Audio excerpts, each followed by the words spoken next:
Chris Shandeck, CYInterview, covering Las Vegas and the world if you have not already. Please subscribe to our YouTube channel to keep up with everything we have going on here at CYInterview. Today we're going to take you back and share another story about one of the great celebrities we have met at CYInterview in the past. And we're going to focus today on the Queen of Soul, Aretha Franklin, of course, one of the greatest singers of all time.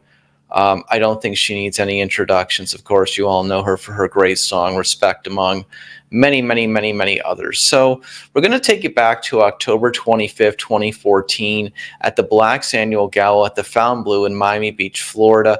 The event is run by the social mayor of Miami and Real Housewives of Miami star and past CYInterview guest Leah Black, and her husband, another past CYInterview guest, powerhouse attorney Roy Black. So this event went on for 20 years.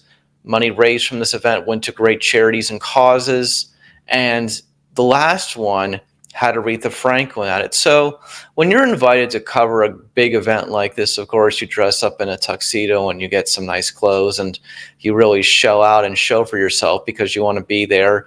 You know, this is one of the great events with many of the elites at the time in Miami, you know, when we're at one of the legendary hotels in South Florida. So, you know, you get to the red carpet and basically Aretha Franklin does not walk the red carpet. We have a chance to have a quick discussion with Gloria Estefan.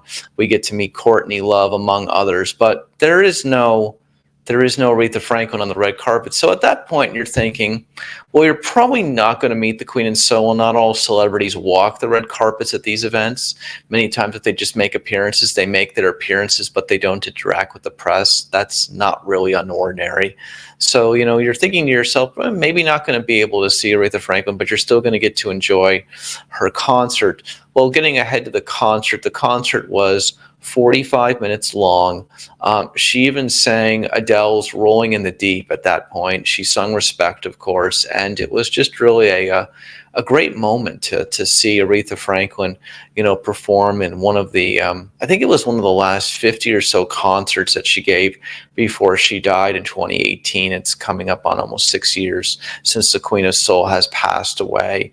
And the reality of what it comes down to is you know, being in the Fontainebleau, a legendary Miami Beach hotel room, you know, with many of Miami's greatest luminaries, and just being there in the aura of it was just a wonderful appearance. And, you know, thanks to Leah Black, who, you know, invited CYInterview to cover that event in the evening, and we were greatly appreciative of the opportunity. So the concert ends and, you know, people are socializing because, again, this is one of Miami's at the time's biggest events until it ended that year in 2014. That was the last one. And Leah Black comes over to us. She's got a big thing of flowers to give to Aretha Franklin.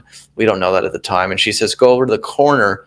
And a couple of us got to go to the door and we got to meet the Queen of Soul herself. Aretha Franklin wasn't expecting it at all. Not whatsoever. We lined up to take our pictures. I sat down with her.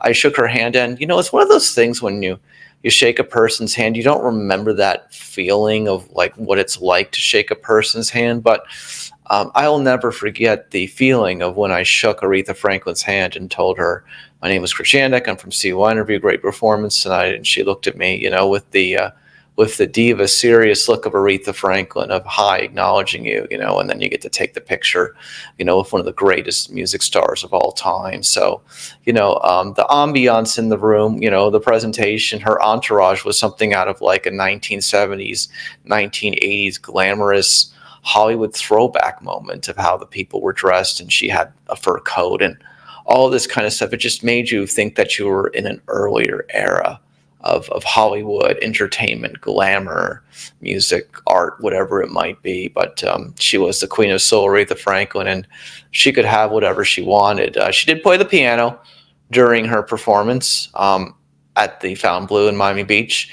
which lasted about 45 minutes. So, you know, sometimes you get one of these moments. I always say, you know, when you're meeting a celebrity or you're meeting anyone for that nature, you know, just, you know, act like nothing, act like you belong, like you do, but, you know, don't build them up. Don't become a fanboy. Just, you know, be calm and be serious, and, you know, treat them like anyone else you treat in their life, because that's what they really want. Celebrities are just people. They have heartbreak like us. They eat breakfast, lunch, and dinner like us. You know, they take a shower like us. They may have more money, they may have notoriety, but they're just human beings with feelings as well, and they're annoyed by things as much as any of us are, or anything else like that. But meeting Aretha Franklin, one of the greatest moments of my entire journey here at CYInterview, and that's the story, and I'm sticking to it, of what happened that evening. It was a great, great night, and what I remember from that event of almost 10 years ago, this coming October. Appreciate it, Nick, for CYInterview. Thank you so much for watching this, and of course, we'll put the photo at the end of this conversation right now. Also, and of course, this is the thumbnail for the video of Aretha Franklin. Thank you so much for joining us. I'll see you in the next video, and please subscribe to our channel if you haven't already. And I'll see you in the next one again. Thank you so much.